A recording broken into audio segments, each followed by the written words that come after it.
Saludos cordiales un sábado más en este cara a cara de Voz Populi en el que les llevamos un tema de actualidad, el tema de la semana que solemos decir. Bueno, la verdad es que no sé por dónde empezar, porque esta semana ha sido atípica, es un poco la semana de Leire Díez, y ustedes dirán, ¿quién es Leire Díez? Pues esa militante del Partido Socialista, que ahora el Partido Socialista la reconoce a medias, que ha tenido su semana, como antes había la semana del Corte Inglés, la semana fantástica, pues esta ha sido la semana fantástica de Leire Díez. ¿Por qué? Se preguntarán. Bueno, pues porque aparecen una serie de audios que han ido apareciendo durante toda la semana en diversos medios de comunicación, Voz Populi, los compañeros del Confidencial y de otros grandes medios nacionales, explicando que los planes del gobierno son nada menos, aunque a ustedes alucinarán en casa, como yo cuando lo escuché, buscar asuntos sucios de la Unidad Central Operativa de la Guardia Civil, la misma unidad que está investigando los casos del gobierno, del hermano del presidente, de la esposa del presidente, de Ábalos, de Koldo, eventualmente de Santos Cerdán, que tienen pendiente la UCO entregar un informe al juez del Tribunal Supremo, y de todo eso Leire Díez, la susodicha Leire Díez, hablaba con unos empresarios, vamos a decir así, de dudosa reputación, gente implicada en sumarios de los hidrocarburos, el fraude de los hidrocarburos, el del IVA.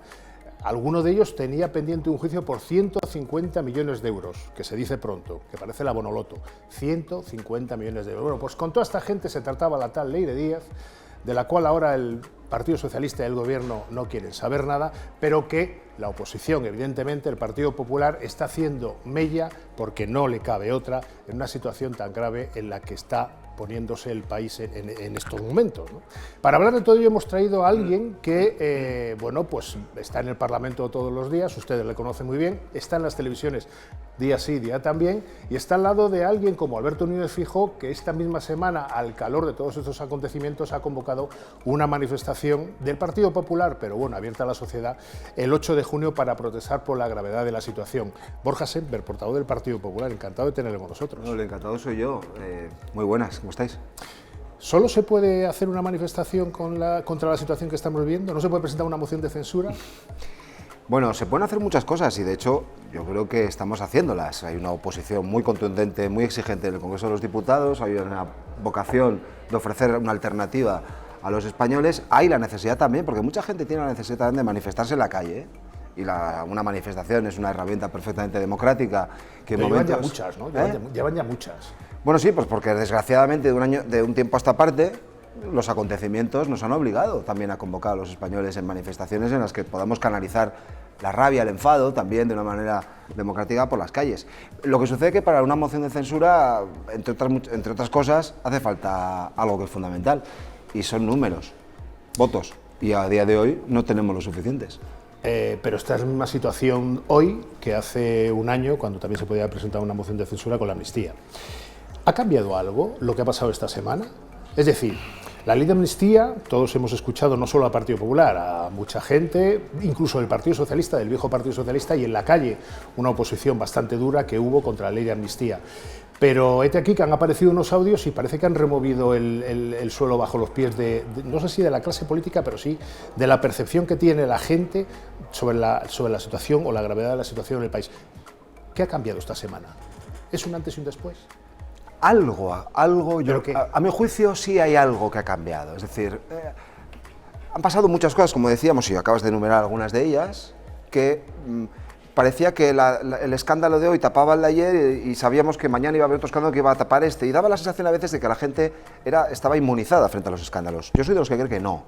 Yo creo que los escándalos se van pegando en la piel, se van pegando en el imaginario de la sociedad española y ninguno es a beneficio de inventario. ¿Qué sucede esta semana? Esta semana hemos visto algo que es, si cabe, algo más grave que todo lo vivido, o diferente, o opera en otro ámbito de gravedad, pero que es extremadamente grave, porque hemos visto a un miembro del Partido Socialista, que intuimos que no iba por libre, es decir, que iba mandatada por alguien del Partido Socialista, que comprometía... Detrás suya hay una imagen del presidente con Leire Díez. Por ejemplo, que comprometía decisiones del Estado que afectan por lo tanto al gobierno y que solo el gobierno puede hacer algo, es decir, de la Fiscalía, movimientos de la Fiscalía, movimientos de la Abogacía del Estado, movimientos incluso de las fuerzas y cuerpos de seguridad del Estado. Hemos visto también manifestaciones y audios en los que se hablaba de la Policía Nacional contra la Guardia Civil, es decir, un carajal, y que la gente lo ha escuchado. Porque cuando este medio de comunicación u otros muchos que ejercen su labor con libertad publican algo, el gobierno lo que suele decir, cuando incomoda al gobierno, es fachosfera, bulo. Lo que sucede es que un audio es difícilmente rebatible.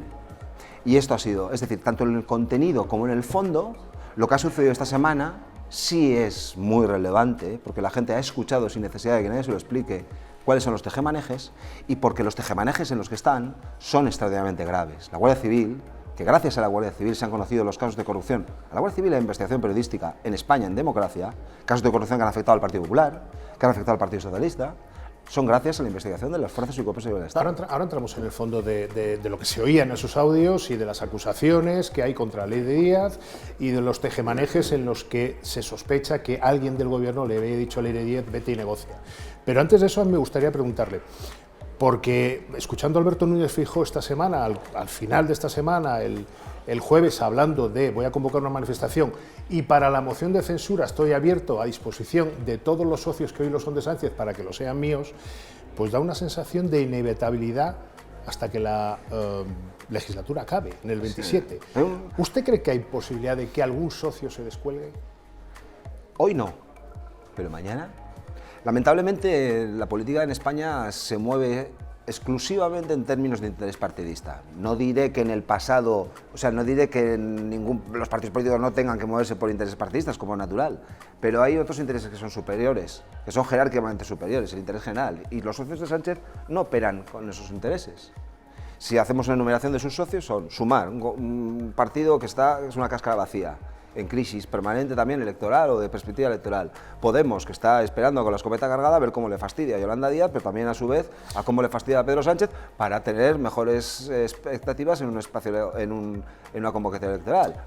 Pero frente a esa tesis, que es muy válida, está también la de quien dice, interesadamente en el gobierno, pero no solo en el gobierno, Felipe González presentó moción de censura, el propio Pedro Sánchez tuvo una primera moción de censura a Rajoy que salió mal con Ciudadanos, sí. Vox incluso ha presentado otra moción de censura, y sin embargo Feijóo da la sensación de que quiere llegar limpio de polvo y paja al 27 para ganar, ganar en las urnas. Obviamente, queremos ganar las elecciones cuando se convoquen. Pero sin desgaste. Con todo el desgaste necesario del mundo, nos estamos desgastando mucho. En lo personal y en lo político. No, el problema no es de autoprotección, el problema es de éxito. Una moción de censura tiene que tener una virtualidad de poder salir adelante, si no son fuegos de artificio.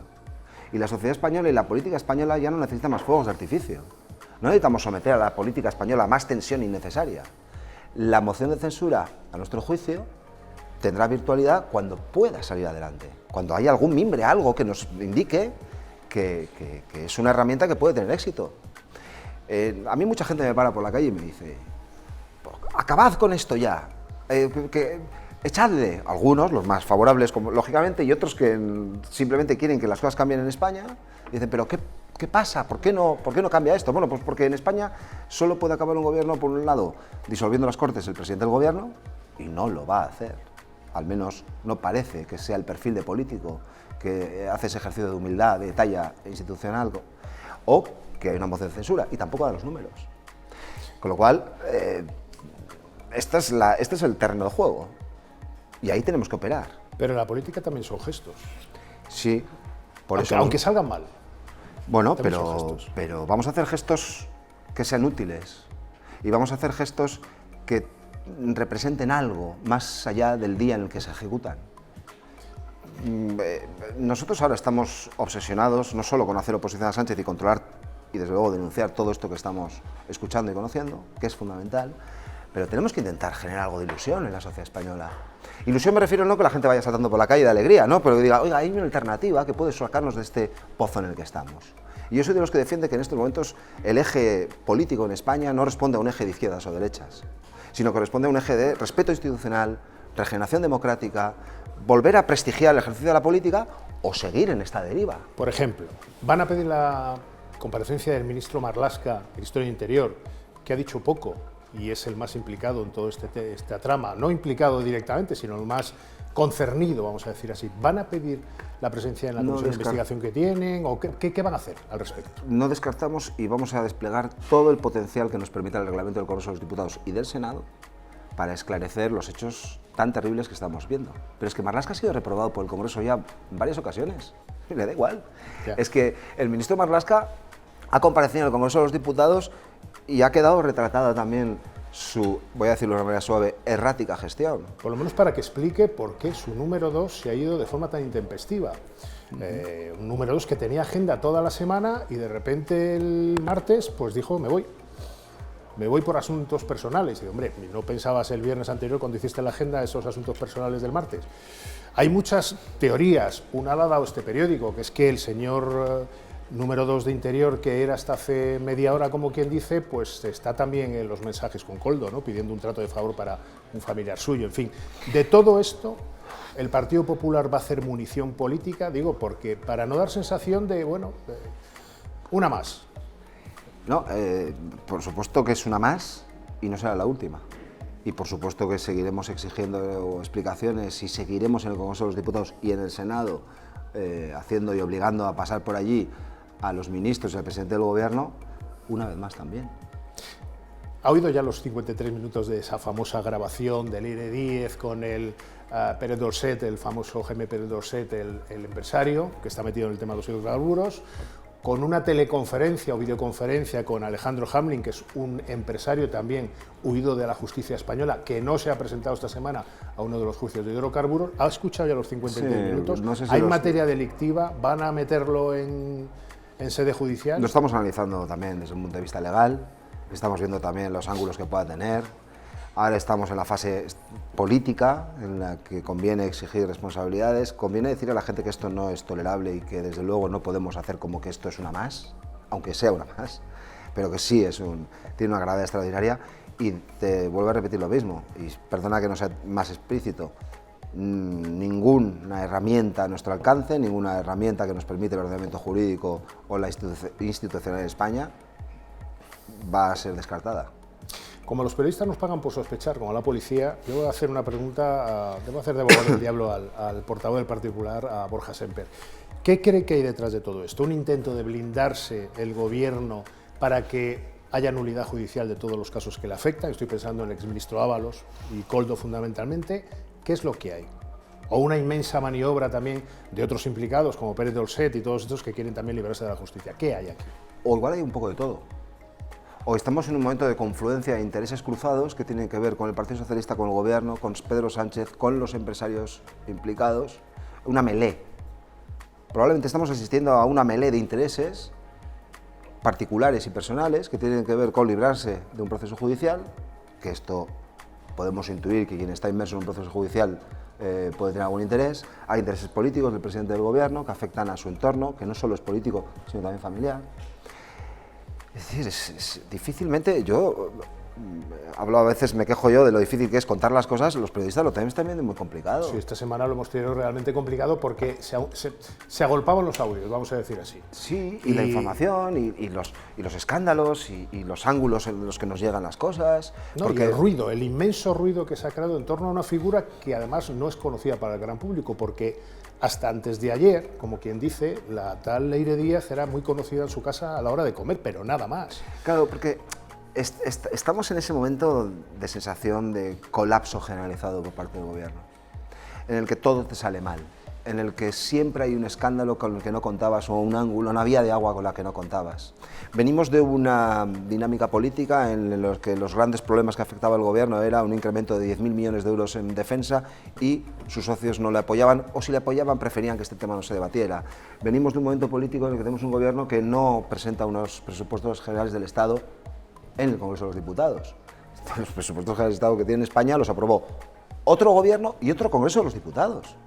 Vamos por partes. El moción de censura no, me ha dicho que moción de censura no, porque es tanto como darle una baza a Sánchez para que refuerce su mayoría. No, moción de censura cuando se pueda. Bien, más que cuando no. se pueda. Bien, ya vamos sacando algo en claro. Pero, por ejemplo, pedir explicaciones al presidente del Gobierno por ese audio en el que se dice que el Pérez Dorset, hablando con Leire Díez, dice la cabeza de todos son el presidente Sánchez y Santos Cerdán, el secretario de Organización del PSOE. Hombre, una petición de comparecencia del presidente, como mínimo, ¿no? Cuando se digne pasa por el Congreso de los Diputados. Esta semana no hemos podido preguntarle porque estaba fuera. Bueno, pero eso nadie les impide firmar una petición de comparecencia. Sí, sí. Peticiones. También por ser franco, contigo y con los telespectadores. Y lo digo desde el dolor, desde el cabreo incluso. Las sesiones de control al Gobierno se han convertido en algo en los que hay que tener mucha paciencia para aguantar el tipo allí y no cabrearte. Es decir, preguntamos al gobierno y el gobierno nos ataca. Y con lo que tiene que hacer un ministro o un presidente del gobierno es responder a las preguntas que se le hacen en sesiones de control. El presidente del gobierno ha comparecido en el Congreso de los Diputados, habla horas, horas y horas y es el tiempo que lo dedica a atacar a Alberto Núñez Feijóo. Quiero decir, la utilidad, la virtualidad que tienen, podemos cuestionarla. Hay que seguir insistiendo y hay que hacerlo y desde luego el terreno de juego va a ser el Congreso de los Diputados. Y desde luego el presidente del gobierno, ya sea en comparecencias en las sesiones de control o una comparecencia específica, tendrá que dar cuenta también entre los españoles. Yo se lo propongo, No, yo tomo nota comento. Y lo transmito. No es que lo yo no estoy para amiguetellado, proponer, estoy para preguntar. Pero, por ejemplo, yo escuchaba a Yolanda Díaz, que después de, creo que eran 72 horas, que inicialmente no quería hablar mucho del asunto, ya dice que es gravísimo. Bueno, pues es gravísimo cuando comparezca su jefe, presidente del gobierno, y estos señores de la oposición le pidan cuentas, pues no se pueda poder limitar la vicepresidenta segunda del gobierno a decir, no, yo apoyo al presidente del gobierno para que gobiernen el PP y Vox. Algo más tendrá que decir. Lo mismo que Podemos, lo mismo que Junts, lo mismo que Esquerra y lo mismo que tantos otros. Eso es la virtualidad de que comparezca el señor presidente del gobierno a la Cámara. Luego, ustedes pueden hacer exactamente lo que quieran, ¿no? Lo que hemos visto hasta ahora es que los temas más divisivos para la coalición de gobierno, incluso en esos temas callaban, como es el rearme, o es dotar de presupuestos. Pero la corrupción es algo que a la izquierda, sobre todo a la izquierda del PSOE, le afecta bastante. Bueno, bien, pues yo estoy completamente de acuerdo. Al votante. Porque hay que recordar que no había pan para tanto chorizo. Hay que recordar que dimitir no era un nombre ruso. Nos acordamos de aquellos eslogans. Hoy los herederos de aquel movimiento político y de aquellos claims están pisando moqueta. Amigo, y no quieren dejar de pisarla, no quieren bajarse el coche oficial. Y estoy pensando no solo en Sumar hoy, sino en otros partidos políticos, porque nadie se acuerda. Oiga, ahí está Izquierda Unida, formación política porque a la que yo tengo mucho respeto, una distancia ideológica sideral, pero un respeto porque hay un corpus ideológico ahí. Ahí está el BNG. Sí. Ahí hay partidos, la coalición Sumar es una coalición llena de partidos políticos que se ponían muy estupendos con la corrupción. Y hoy no dice nadie nada. Es verdaderamente sorprendente. Lo noticiable es que Yolanda Díaz, y tú lo resaltas como periodista, haya dicho que esto es, ¿cómo es? Grave. Sí, bueno, Enrique Santiago dice, yo sé lo que haría con esta militante si fuera de mi partido. Es decir, pues echarla. No lo dice él, pero se lo digo yo. Pues Izquierda Unida tiene una oportunidad. Y Podemos también ha montado en cólera. Quiero decir con esto, a ver, yo viví, por razones biológicas, la crisis del 93 al 96, en la última legislatura de Felipe González, en la que Aznar estaba a punto de llegar a la presidencia del gobierno. Aquello fue una situación crudísima. No voy a comparar porque las analogías históricas casi nunca funcionan. Pero hombre, ya han empezado incluso vídeos sexuales contra un posible fiscal, al que estaría sometido a un posible chantaje. Es decir, tenemos ya todos los elementos de las cloacas. Sí. Entonces, si ante eso el Parlamento español, no digo el Partido Popular, no es capaz de reaccionar de alguna manera, esto tiene un problema. Bueno, pues lo que sí te puedo adelantar es que se tendrán que retratar. Los socios de gobierno se van a tener que retratar ante los casos de corrupción tan extremadamente graves que estamos teniendo oportunidad de ver. Y se tendrán que retratar donde es el lugar de la palabra, que es el Congreso de los Diputados, y donde tendrán que fijar posición y explicarles a su electorado o a su entorno social por qué siguen respaldando a un gobierno que objetivamente los datos nos están demostrando que está anegado de corrupción, además de una incapacidad manifiesta, como antes intentaba relatar, de gestión política. Hablando de gestión política, vamos a salirnos de la corrupción, que es un tema viscoso en general, incluso para hablar con ustedes, sobre todo cuando los protagonistas son desconocidos. Esta semana también se ha hablado del catalán y del euskera y del gallego en Europa, pero no ha acabado bien la cosa, porque claro, el gobierno se ha empeñado en llevar la oficialidad de los tres idiomas cooficiales en territorios españoles a Europa, y Europa le ha dicho no. Y no solo le han dicho no países pequeños como Finlandia o Estonia o Chipre, que tienen también problemas con minorías nacionales, sino que por lo bajini, Alemania, Francia, Italia también han dicho a España no lo presentes, al presidente Sánchez no lo presentes porque te vamos a tener que decir que no. ¿Estos reveses, digamos, le están quitando baraca, por decir así, al presidente Sánchez? Bueno, yo creo que evidencian que Sánchez no puede hacer lo que le dé la gana, que en Europa su papel y su prestigio también se está viendo mermado. Que era mucho antes, ¿eh? Que era notable. Tiempo, es el último mohicano del socialismo europeo. O sea que tenía su impacto, pero que evidencian que esto que ya no es sólido. Lo que ha sucedido en Europa es el ejemplo de la utilización de la diplomacia y de la política exterior a beneficio de una intencionalidad muy concreta política interna.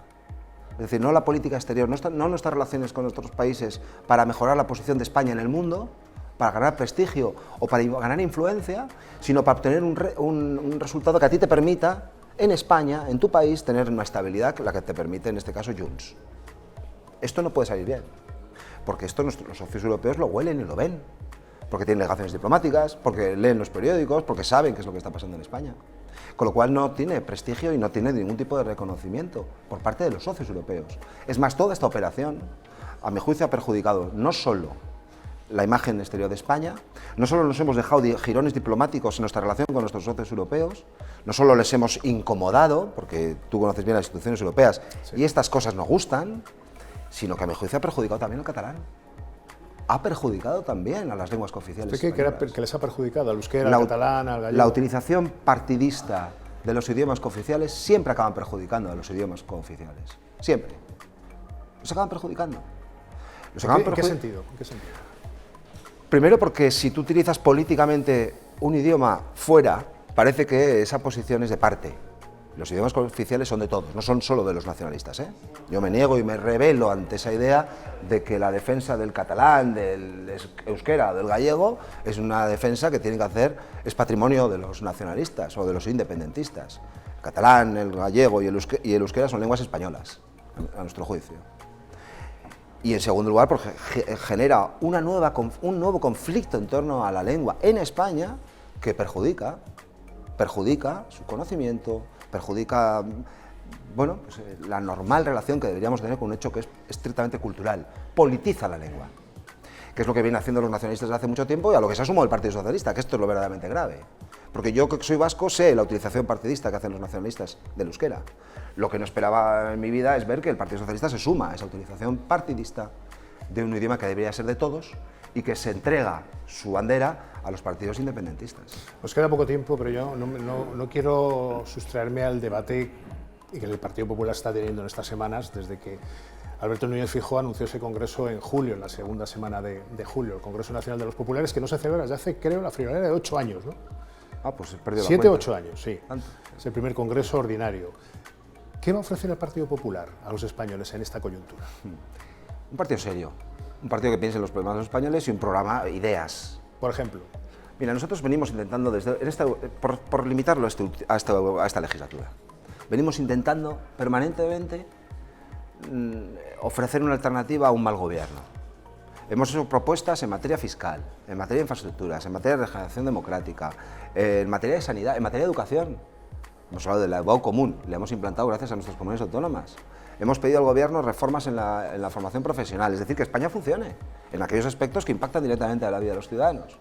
Sobre todo esto tenemos ideas, pero este día a día descabellado en el que vive la política española hace que no podamos, prácticamente no podamos ser capaces de contarle a la gente esto, que llegue a las familias esto, para hablar de conciliación, porque los escándalos lo anegan todo. Entonces vamos a intentar que este congreso sirva para reafirmar, para fortalecer, para volver a dar protagonismo a las ideas concretas que necesita España para encarar el futuro. Por ejemplo, inmigración.